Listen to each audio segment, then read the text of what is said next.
kita mulai saja. Selamat siang semuanya. Mohon perhatian.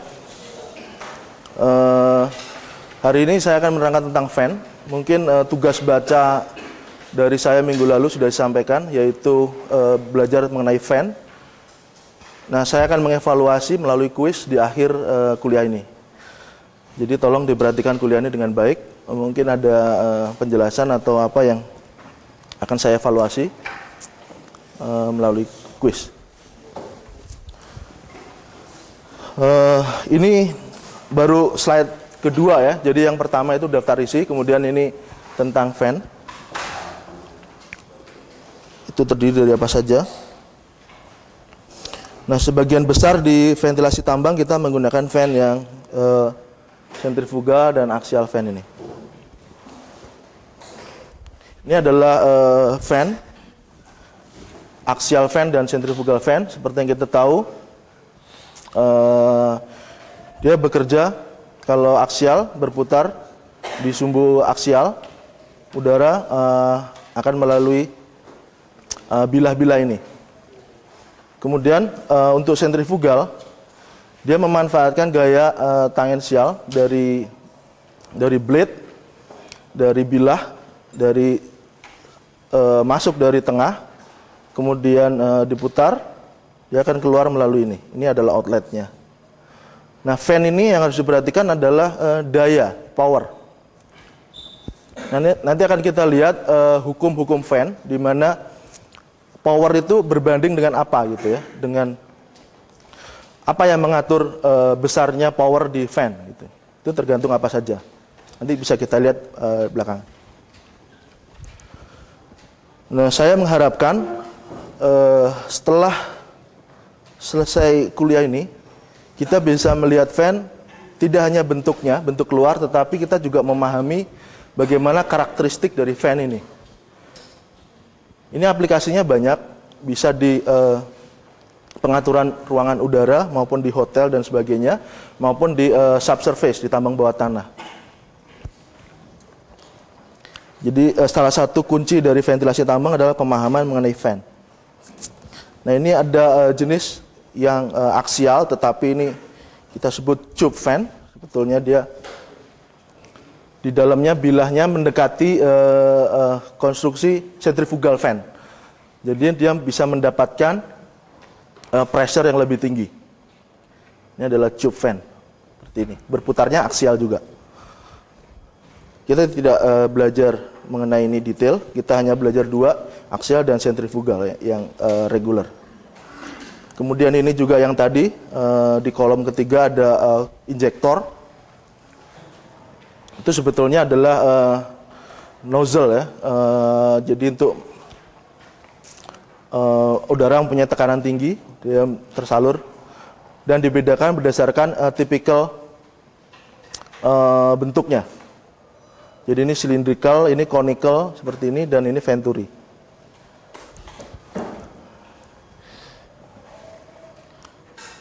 Nah, penempatan fan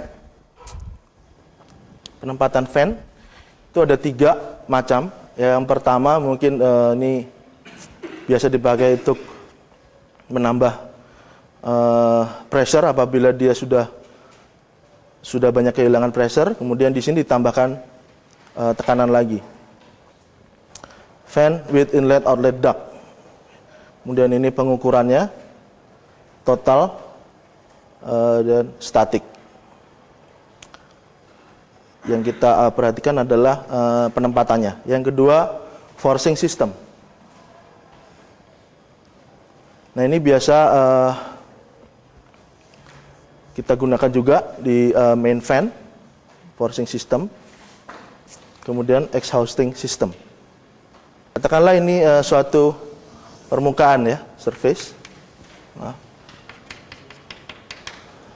Nah, kita biasa membuat akses ya dari sini, dari surface ke bawah, akses. Kemudian ini berdasarkan bentuknya bisa macam-macam, ada ram dan sebagainya.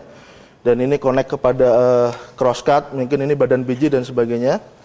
Nah, untuk mengalirkan udara dari portal, katakanlah dari inlet, kita memerlukan fan. Nah, di sini kita meletakkan auxiliary fan, fan tambahan. Nah, untuk yang aliran utama itu kita menggunakan yang namanya main fan di sini. Nah, main fan.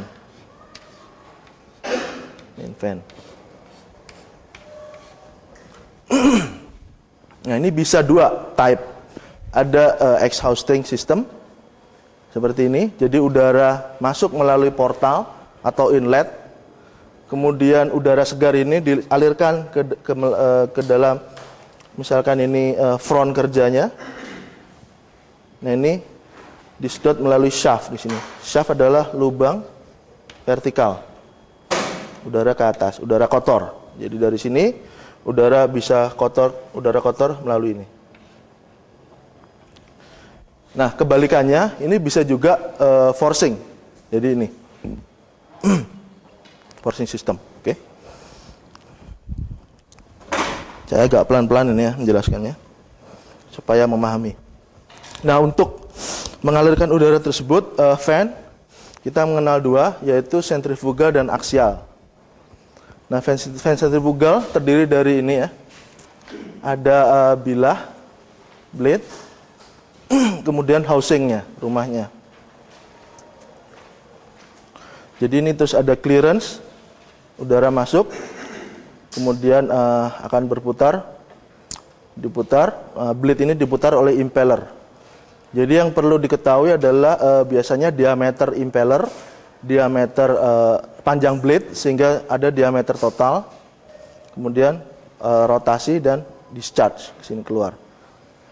Ini untuk backward seperti yang kita lihat kemarin, ada di presentasi kelompok berapa saya lupa. Itu ada radial seperti radial tip, kemudian ada backward curve, backward blade dan forward blade. Kebalikannya. Nah, mengenai kecepatan dan tekanan, penurunan kecepatan dan tekanan, ini adalah tipikal dari ketiganya, yaitu radial tip, forward curve, dan backward curve seperti ini. Nah, kecepatan ada tangential velocity, ya. Ini blade, tangential velocity udara, ini VA. Kalau dia radial maka VT sama dengan VA. Ya. Kalau dia forward atau backward maka dia seperti ini.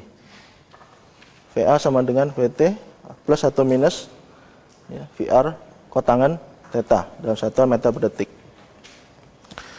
Nah, ini yang perlu diperhatikan, yang saya dapati banyak kesalahan di ujian adalah penamaan, yaitu pressure ya. Untuk Hartmann itu dia menggunakan head ya, HT. Tetapi satuannya Pascal. Nah, menurut di buku McPherson dia itu pressure dalam satuan Pascal. Jadi harus diperhatikan bedanya. Kalau yang kita anut di ventilasi ini sekarang ini, bahwa P itu adalah pressure mempunyai satuan Pascal, sedangkan head itu sama dengan rho G H.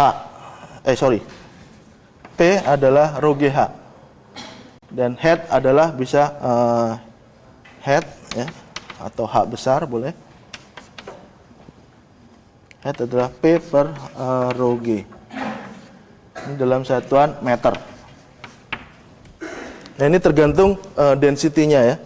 Tergantung density-nya. Nah, kalau di Hartmann, H ini head dalam satuan Pascal. Jadi harus diperhatikan untuk buku Hartmann. Rumus-rumus yang ada di buku Hartmann itu harus kita perhatikan bahwa dia mempunyai